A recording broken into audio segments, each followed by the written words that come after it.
You will hear a number of different recordings, and you will have to answer questions on what you hear. There will be time for you to read the instructions and questions, and you will have a chance to check your work. All the recordings will be played once only. The test is in 4 sections. At the end of the test, you will be given 10 minutes to transfer your answers to an answer sheet. Now turn to Section 1.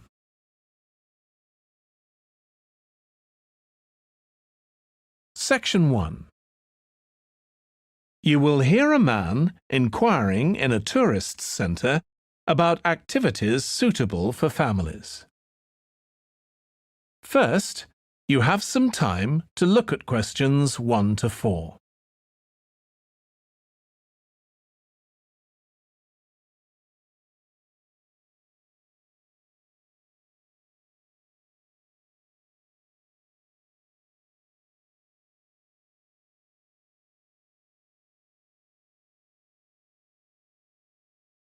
You will see that there is an example that has been done for you.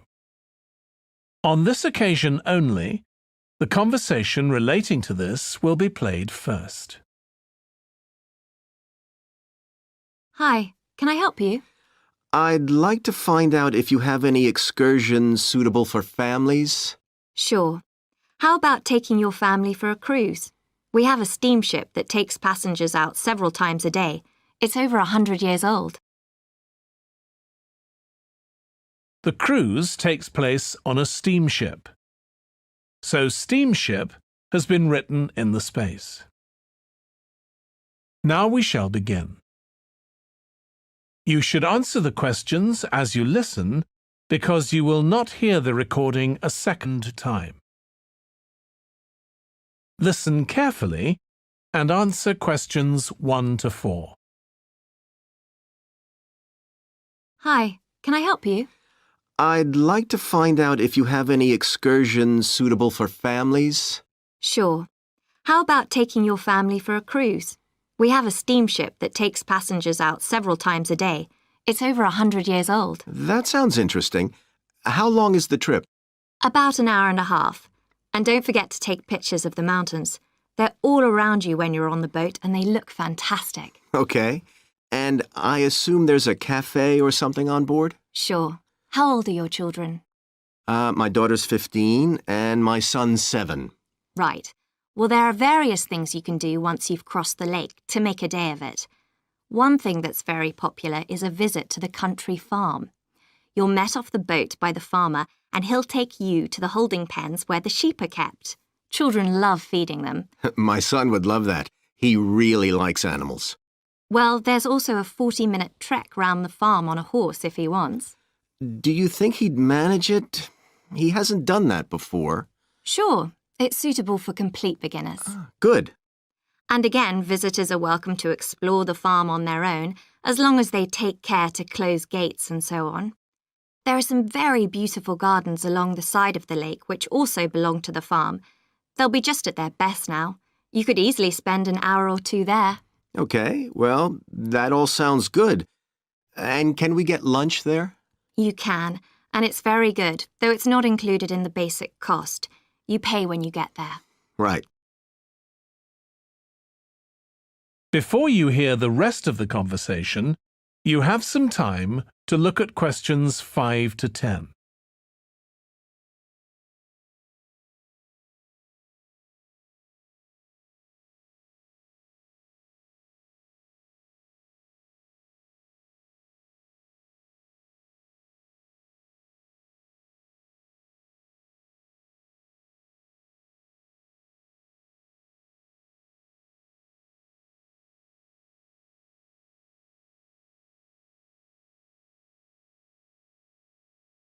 Now listen and answer questions 5 to 10. So, is there anything else to do over on that side of the lake? Well, what you can do is take a bike over on the ship and then go on a cycling trip. There's a trail there called the Back Road. You could easily spend 3 or 4 hours exploring it, and the scenery's wonderful. They'll give you a map when you get your ticket for the cruise. There's no extra charge. What's the trail like in terms of difficulty? Quite challenging in places. It wouldn't be suitable for your 7-year-old. It needs someone who's got a bit more experience. Well, my daughter loves cycling, and so do I, so maybe the two of us could go, and my wife and son could stay on the farm. That might work out quite well. But we don't have bikes here. Is there somewhere we could rent them? Yes, there's a place here in the city. It's called Ratcheson's. I'll just make a note of that. How do you spell it?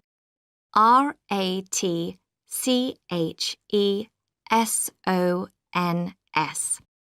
It's just by the cruise ship terminal. Okay. You'd also need to pick up a repair kit for the bike from there to take along with you, and you'd need to take along a snack and some water. It'd be best to get those in the city. Fine. That shouldn't be a problem. And I assume I can rent a helmet from the bike place. Sure, you should definitely get that. It's a great ride, but you want to be well prepared because it's very remote. You won't see any shops round there or anywhere to stay, so you need to get back in time for the last boat. Yeah. So what sort of prices are we looking at here? Let's see. That'd be 1 adult and 1 child for the cruise with farm tour. That's $117, and an adult and a child for the cruise only, so that's $214 altogether. Oh, wait a minute. How old did you say your daughter was? 15. Then I'm afraid it's $267 because she has to pay the adult fare, which is $75, instead of the child fare, which is $22. Sorry about that. That's okay. So how do we find out? That is the end of section 1. You now have half a minute to check your answers.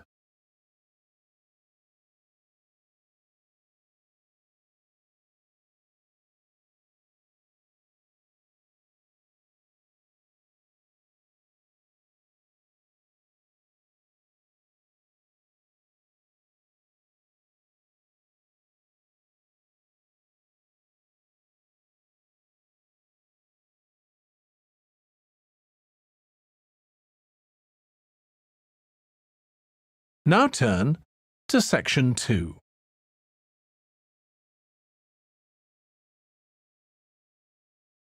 Section 2. You will hear a restaurant manager talking to a small group of new staff who are starting work as kitchen assistants in a restaurant. First, you have some time to look at questions 11 to 16.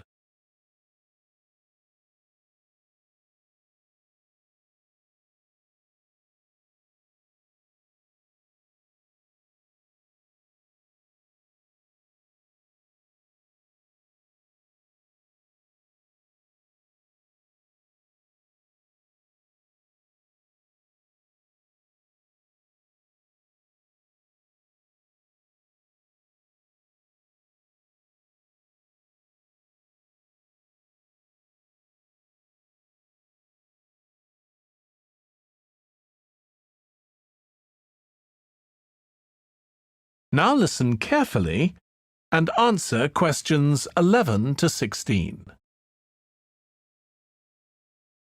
Good morning, everyone. My name's Joy Parkins, and I'm the restaurant manager. And I understand that none of you have had any previous experience as kitchen assistants. Well, you might be feeling a bit nervous now, but most of our kitchen assistants say they enjoy the work. OK, they might get shouted at sometimes, but it's nothing personal. And they're pleased that they have so many different things to do, which means they never get bored. And I'll tell you straight away that if you do well, we might think about moving you up and giving you some more responsibility. Right, well, you've all shown up on time, which is an excellent start. Now, I'm glad to see none of you have unsuitable footwear, so that's good. You need to be careful as the floors can get very wet and slippery.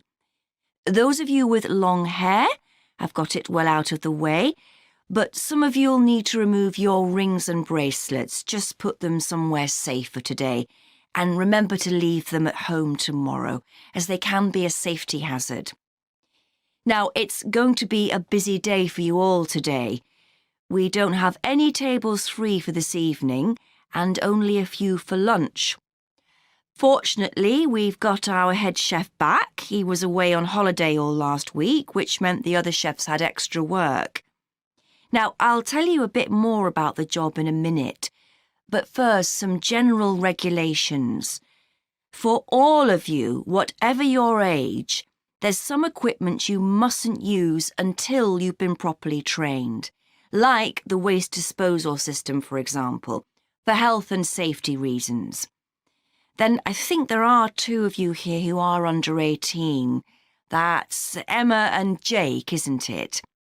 Right, so for you 2, the meat slicer is out of bounds, and of course none of you are allowed to use the electric mixer until you've been shown how it works. Now, you may have heard that this can be a stressful job, and I have to say that can be true. You'll be working an 8-hour day for the first week, though you'll have the chance to do overtime after that as well if you want to. But however long the hours are, you'll get a break in the middle. What you will find is that you're on your feet all day long, lifting and carrying. So, if you're not fit now, you soon will be. You'll find you don't have much chance to take it easy. When someone tells you to do something, you need to do it straight away. But at least we do have a very efficient air conditioning system compared with some kitchens. Before you hear the rest of the talk, you have some time to look at questions 17 to 20.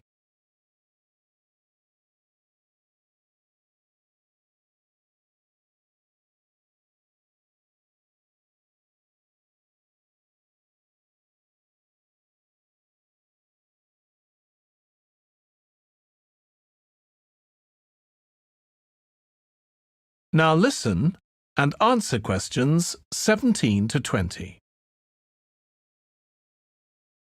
Now, let me tell you about some of the people you need to know. So, as I said, I'm Joy Parkins, and I decide who does what during the day and how long they work for. I'll be trying to get you to work with as many different people in the kitchen as possible, so that you learn while you're on the job. One person whose name you must remember is David Field.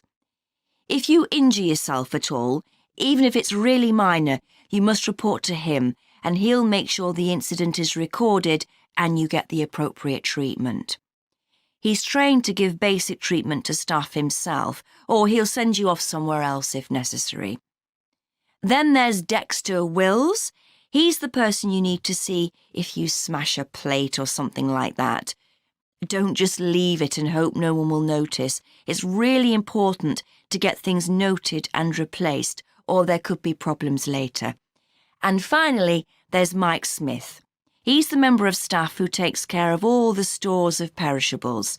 So, if you notice we're getting low in flour or sugar or something, make sure you let him know so he can put in an order. OK, now the next thing we need to cover. That is the end of section 2. You now have half a minute to check your answers.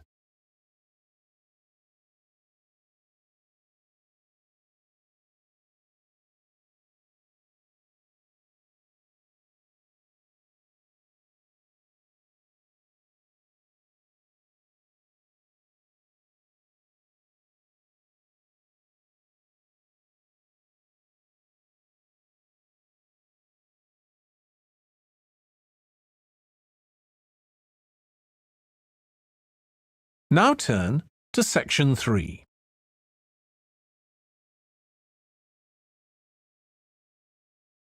Section 3. You will hear 2 students called Trudy and Stuart, who are both studying to be librarians, discussing a paper that they are going to write together. First, you have some time to look at questions 21 to 23.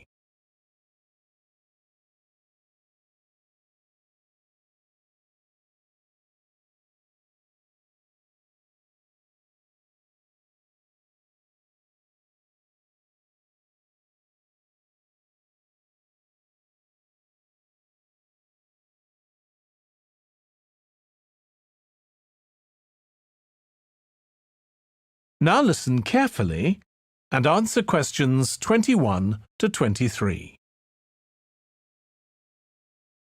OK, Stuart, we need to start planning our paper on public libraries. Have you thought of an angle yet?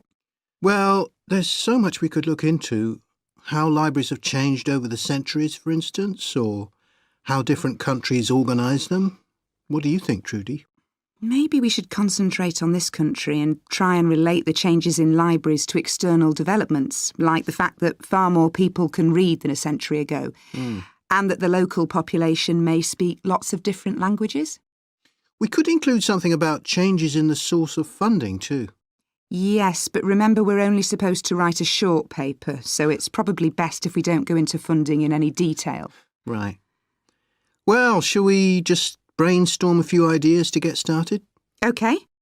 We obviously need to look at the impact of new technology, particularly the internet. Now that lots of books have been digitalised, people can access them from their own computers at home. And if everyone did that, libraries would be obsolete. Yes. But the digitalised books that are available online for free are mostly out of copyright, aren't they? And copyright in this country lasts for 70 years after the author dies. So you won't find the latest bestseller or up-to-date information. That's an important point. Anyway, I find it hard to concentrate when I'm reading a long text on a screen. I'd much rather read a physical book. And it takes longer to read on a screen. Oh, I prefer it. I suppose it's just a personal preference. I expect the libraries will go on evolving in the next few years. Some have already become centres where community activities take place, like local clubs meeting there. I think that'll become even more common. I'd like to think so. And that they'll still be serving their traditional function, but I'm not so sure. There are financial implications after all. What I'm afraid will happen is that books and magazines will all disappear and there'll just be rows and rows of computers. They won't look anything like the libraries we're used to. Well, we'll see. Before you hear the rest of the discussion, you have some time to look at questions 24 to 30.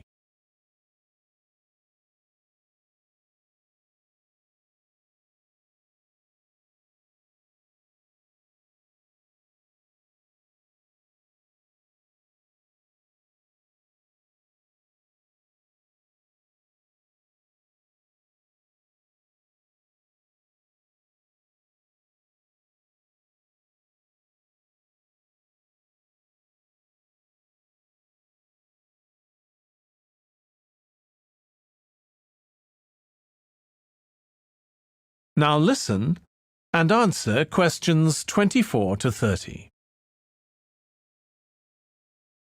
I've just had an idea. Why don't we make an in-depth study of our local public library as background to our paper? Yes, that'd be interesting. And raise all sorts of issues.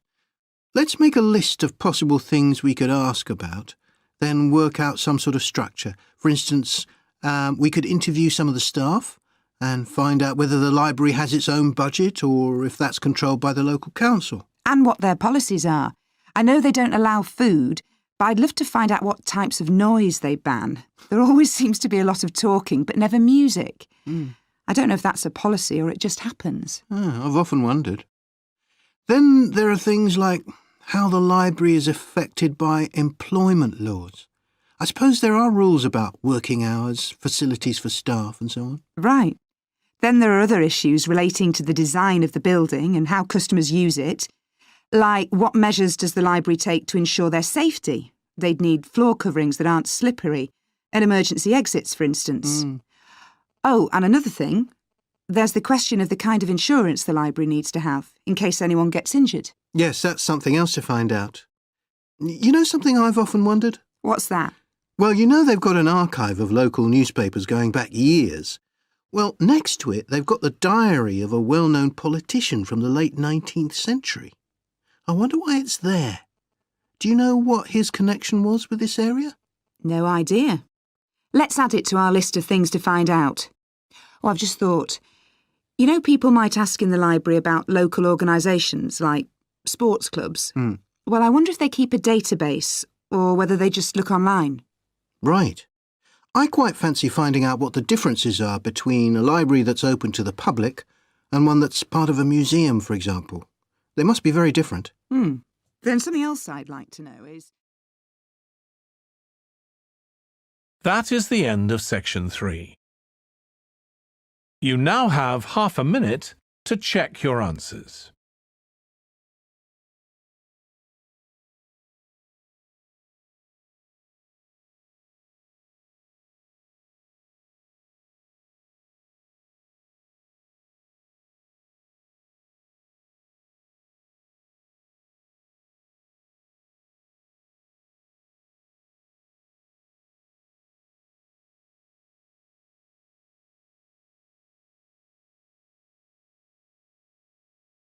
Now turn to section 4.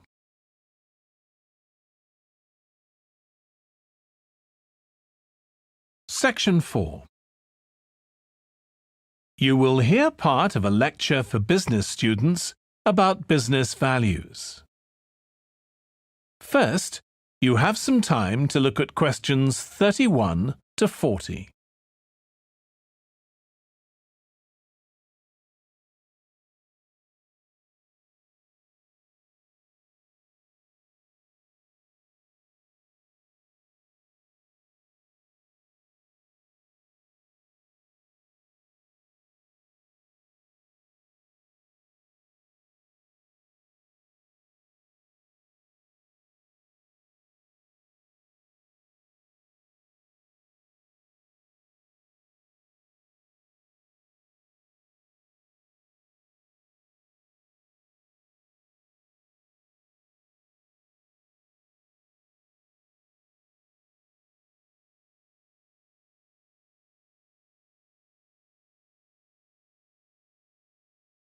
Now listen carefully and answer questions 31 to 40. In public discussion of business, we take certain values for granted. Today, I'm going to talk about 4 of them: collaboration, hard work, creativity, and excellence. Most people would say they're all good things. I'm going to suggest that's an oversimple view. The trouble with these values is that they're theoretical concepts, removed from the reality of day-to-day business. Pursue values by all means, but be prepared for what may happen as a result. They can actually cause damage, which is not at all the intention. Business leaders generally try to do the right thing, but all too often the right thing backfires if those leaders adopt values without understanding and managing the side effects that arise.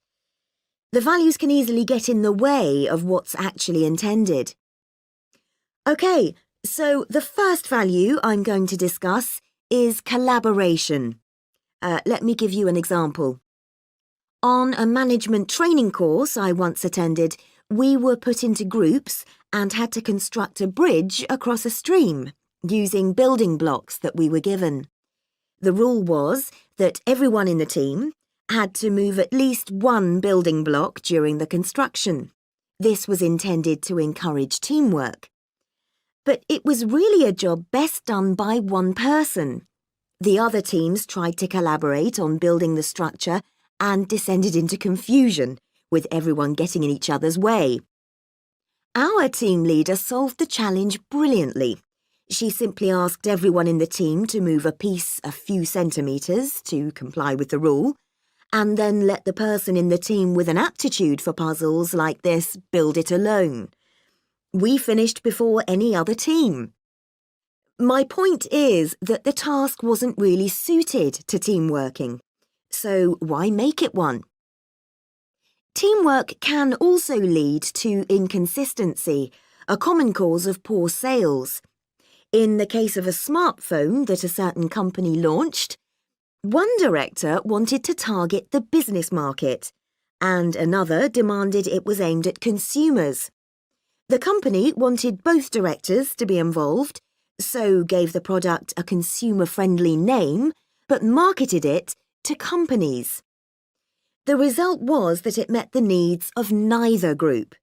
It would have been better to let one director or the other have his way, not both.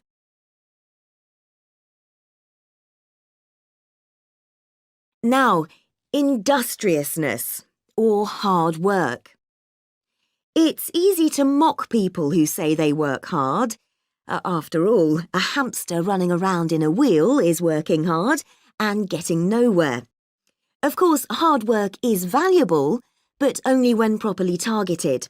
Otherwise, it wastes the resources that companies value most, time and energy, and that's bad for the organisation. There's a management model that groups people according to 4 criteria: clever, hard-working, stupid, and lazy. Here, lazy means having a rational determination not to carry out unnecessary tasks. It doesn't mean trying to avoid work altogether. Most people display 2 of these characteristics, and the most valuable people are those who are both clever and lazy. They possess intellectual clarity and they don't rush into making decisions. They come up with solutions to save the time and energy spent by the stupid and hard-working group. Instead of throwing more man-hours at a problem, the clever and lazy group looks for a more effective solution. Next, we come to creativity. This often works well. Creating an attention-grabbing TV commercial, for example, might lead to increased sales. But it isn't always a good thing. Some advertising campaigns are remembered for their creativity without having any effect on sales. This happened a few years ago with the launch of a chocolate bar. Subsequent research showed that plenty of consumers remembered the adverts, but had no idea what was being advertised. The trouble is that the creator derives pleasure from coming up with the idea and wrongly assumes the audience for the campaign will share that feeling. A company that brings out thousands of new products may seem more creative than a company that only has a few, but it may be too creative and make smaller profits. Creativity needs to be targeted to solve a problem that the company has identified. Just coming up with more and more novel products isn't necessarily a good thing. And finally, excellence. We all know companies that claim they strive for excellence, but it takes a long time to achieve excellence. In business, being first with a product is more profitable than having the best product. A major study of company performance compared pioneers, that is, companies bringing out the first version of a particular product, with followers, the companies that copied and improved on that product. The study found that the pioneers commanded an average market share of 29%, while the followers achieved less than half that, only 13%, even though their product might have been better. Insisting on excellence in everything we do is time-consuming, wastes energy, and leads to losing out on opportunities. Sometimes second-rate work is more worthwhile than excellence. Make sure it's excellent sounds like a good approach to business, but the just get started approach is likely to be more successful. That is the end of section 4. You now have half a minute to check your answers.